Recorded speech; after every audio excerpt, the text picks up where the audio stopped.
Oh, and it's been a long journey, some ups and some downs, but you're through to the World Cup final. How does that sound? How do you feel? Yeah, it sounds pretty cool and it feels pretty good. I think the performance in the last 3 games, I think we've got better and better as a group. We talked before the tournament that we would have to do that in order to get to semi-final and final and actually be contenders. So I think today was, I suppose, a step further in the performance, and adding on the 2 that we've built on already. I think it was important that we did that. You said you wanted to play with smiles on your faces and embrace the moment. Did you do that? Oh, I think we did, absolutely. Everybody out there on the field and even in the change room loved every ball that was bowled. There was no lack of commitment, application, and we had a bit of a day out, which is it's cool when it happens like that, particularly when the bowlers bowl like that. It's awesome. A year ago to the day, England were locked out the semi-final of the Football World Cup. Is it coming home? Wouldn't get too carried away yet. It's obviously a very exciting time for everybody and ourselves included. I think giving ourselves the opportunity for Sunday's final is brilliant. We'll be giving it everything we can in order to try and win that game. And just finally for me, Jason Roy, obviously very disappointed with his dismissal. Is there any danger that he could be banned for the final? I doubt it. I actually didn't see exactly what happened. I was on the toilet, ironically. So I've heard what happened, but I can't imagine it would be. No. We'll go to our left. Owen, it's unlikely that you would have had to endure any of these horror movie semi-final defeats that everybody talks about in England in the 90s and the 2000s. So do you understand this whole apprehension and cynicism around England about knockout games at all? I think we're quite cynical people who never quite give people credit when it's due. There's always a different side to it. We grow up around it, it's the way we are, and we sometimes enjoy it too much. I think us as a team, we've learned to enjoy ourselves, particularly days like this, even if they don't go well. If you'd offered us the position to play in a final the day after we were knocked out of the 2015 World Cup, I'd have laughed at you. We've got Dean at the back and then Will at the front here. In 4 years of planning and preparation, you've had some great moments along the way, but do you feel as though you kind of saved the best for the game that was the most important, that was your most complete performance of the 4 years? I think close to. I think particularly the bowling unit.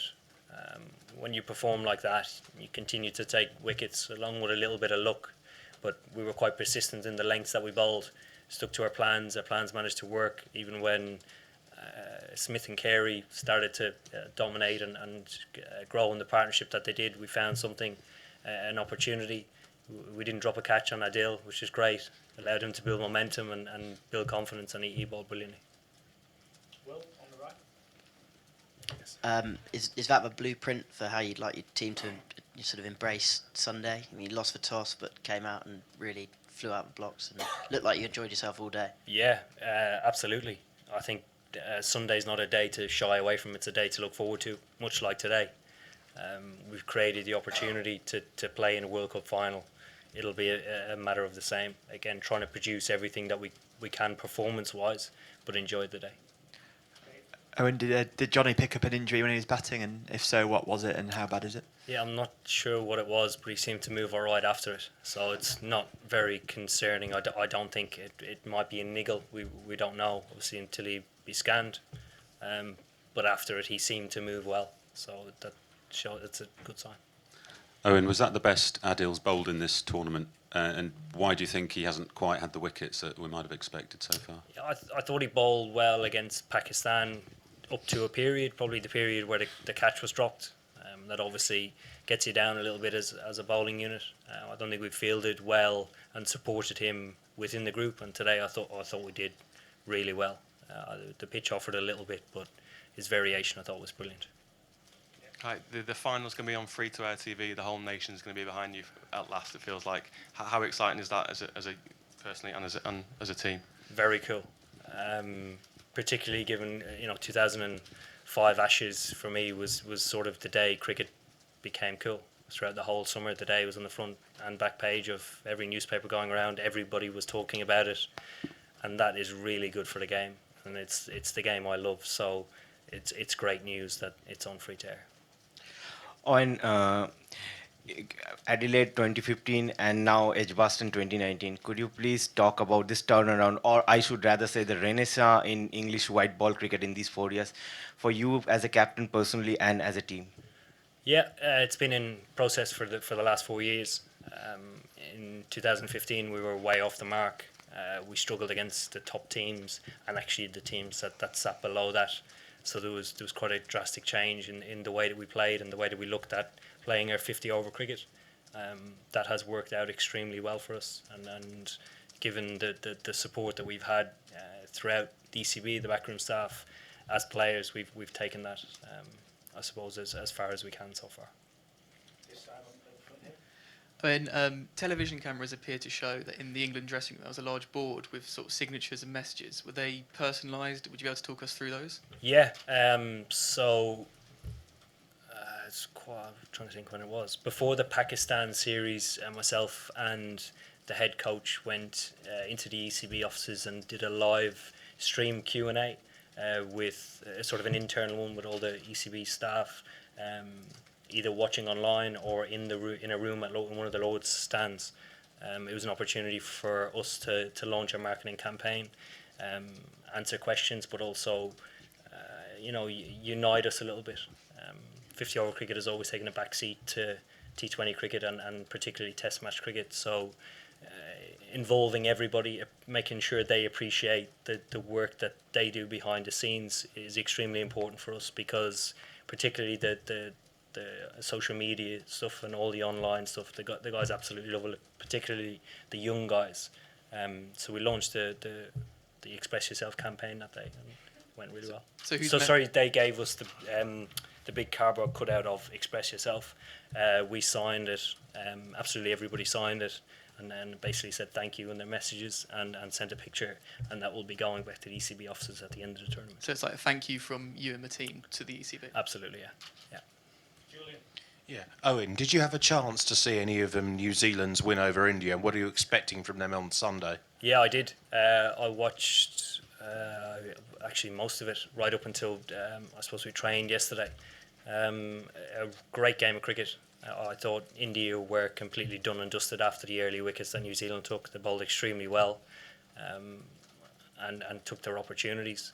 I think New Zealand throughout the whole tournament have been probably the hardest side to beat and the best side in the group stages. I think their performance in the semi-final was probably their best. They're going to be a very difficult side to beat on Sunday. So yeah, we're looking forward to it. Stefan, we'll take a few more. Stefan here. You talked about how good it is that the final's going to be on free-to-air television. Is there an awareness from you and the team that what you've done today and what you might do on Sunday is bigger for the game in this country than just you lifting the World Cup? I don't think there will be an understanding of that until probably after the tournament, and even then it'll take some time. When guys go home in various pockets during the tournament, they sort of get a glimpse of it, maybe being recognised more than they would. I think that's probably going to step up quite a lot when guys go home at the end of the tournament. How important was it to stay calm after that loss to Australia earlier in the tournament to sort of keep the confidence there? And I suppose, was there anything that you picked up from that game specifically in terms of how to beat them, plans for bowlers or batsmen or anything like that? Not really. We know each other inside out as a team. I think highlighting the underriding factor that we were carrying something around, and it was from the previous game against Sri Lanka, and to get rid of any baggage that we might have been carried into that game. I thought the Australia game at Lords, we underperformed and weren't good enough. That can happen on any given day. That's performance related. I think the way we played against Sri Lanka wasn't naturally performance related. It was actually due to our application and our attitude. Two more, Rory in the corner, and then John here at the front. Owen, have the boys earned a beer tonight, or with the turnaround, have you had to put them on ice? No, they've definitely earned a beer or a glass of wine. Definitely. Last one here at the front. Just wait for the mic.